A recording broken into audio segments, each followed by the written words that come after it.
একটা মেয়ের মার মুখে কখনো শুনতে পারবেন না যে সে বলছে তার জামাই খারাপ, কিন্তু একটা ছেলের মা সবসময় বলছে তার বৌমা খারাপ।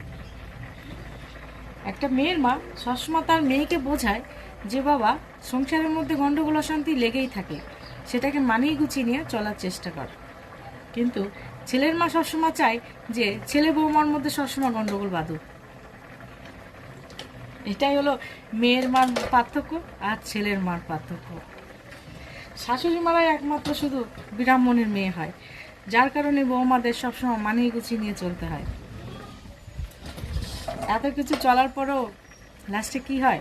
কিছুই হয় না। তবু তাকে শুনতে হয় সে অজাত কুজাতের মেয়ে, বাবা মা কী শিক্ষা দিয়ে পাঠিয়েছে, সব কিছু শিখিয়ে পড়িয়ে দিয়ে পাঠিয়েছে। একটা বোবা মেয়েও কথা বলতে বাধ্য হবে যখন এই সমস্ত আচরণের মধ্যে থেকে সে তিল তিল তিল তিল করে সহ্য করতে করতে একটা দিন পার করছে। এই জিনিসটা কখনো তারা বুঝে ওঠে না। আমার শাশুড়ি মারা কেমন খারাপ, তার জন্য তো প্রমাণ লাগবে তার শাশুড়ি মাকে। তাকে কোথায় পাবো? তবেই তো দুজন দুজনের সমাসমী একটা মুখোমুখি হবে যে আজ আমি খারাপ না আমার শাশুড়ি খারাপ।